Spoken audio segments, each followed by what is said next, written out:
देखा आपने कि भाभी कितना झूठ बोल रही हैं। अरे मैं कहाँ झूठ बोल रही हूँ, सच ही तो बोल रही हूँ।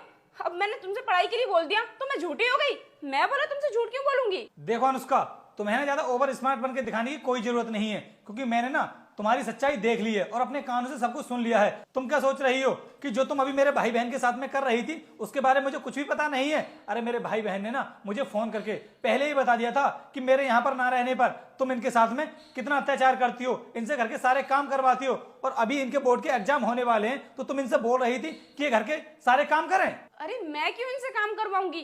काम करने के लिए मैं हूं तो सही, और मैं तुमसे झूठ क्यों बोलूंगी? तुम्हें मेरी बातों पर विश्वास नहीं हो रहा? अरे मैं तुम्हारी बातों पर कैसे विश्वास कर लूं?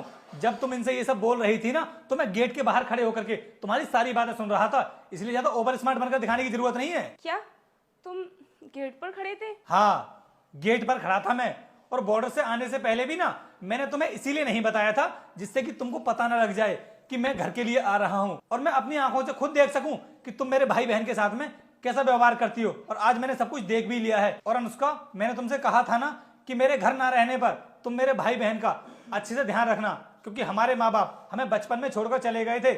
अब तक तो मैंने अपने भाई बहन का अच्छे से ख्याल रखा था, और मैंने तुमसे भी शादी इसीलिए की थी जिससे कि शादी होने के बाद तुम मेरे भाई बहन का अच्छे से ख्याल रख सको, क्योंकि तुम्हें तो अच्छे से पता होगा कि फौज की नौकरी में जल्दी छुट्टी नहीं मिल पाती है। तो मैं बेफिक्र रहता था कि मेरी भाई बहन का ख्याल रखने के लिए तुम घर पर हो, लेकिन मुझे क्या पता था कि तुम मेरे ना रहने पर इनका इस तरीके से ख्याल रखती होगी, इनसे घर का सारा काम करवाती होगी। अरे मैं तुमसे ये नहीं बोल रहा हूं कि तुम इनसे घर का कोई भी काम मत करवाओ, अभी इनके बोर्ड के एग्जाम्स हैं तो कम से कम इस टाइम पर तो इन्हें अच्छे से पढ़ने दो, क्योंकि बोर्ड के एग्जाम्स के लिए ना बहुत मेहनत करनी पड़ती है। इसके मार्क्स हमें लाइफ टाइम काम आते हैं जब भी हम किसी जॉब के लिए अप्लाई करते हैं, और तुम हो कि इन्हें ठीक से पढ़ने नहीं दे रही हो। और तुम कैसे भूल गई, शादी के बाद तुमने भी इंटर की परीक्षा पास की थी, और उस टाइम पर जब तुम्हारे एग्जाम चल रहे थे तो घर का सारा काम ना मेरी बहन ने किया था, जब ये कितनी छोटी थी। उसके बाद भी इसने घर के सारे काम किए जिससे कि तुम अपनी बोर्ड की परीक्षा अच्छे से दे सको, और आज तुम उस टाइम को भूल चुकी हो। अरे इनके साथ ये सब करने से पहले उस टाइम को ही याद कर लेती। हाँ रोहित,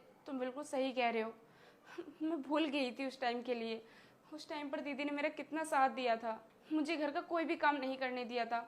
रोहित मुझे माफ़ कर दो, मैं अपनी गलती के लिए बहुत शर्मिंदा हूँ। और रोहित मैं तुमसे वादा करती हूँ कि जब तक दीदी की एग्ज़ाम है तब तक मैं इनसे कोई भी काम नहीं करवाऊंगी, और दीदी की पढ़ाई में भी हेल्प करूंगी। देखो अनुष्का, इस बार तो मैं तुमको माफ कर रहा हूँ, लेकिन आगे से ना ध्यान रखना मेरे भाई बहन को किसी भी तरह की कोई परेशानी नहीं होनी चाहिए। ठीक है रोहित, तुम चेंज कर लो, मैं तुम्हारे लिए चाय बना के लेकर आती हूँ। हाँ ठीक है, जाओ तुम।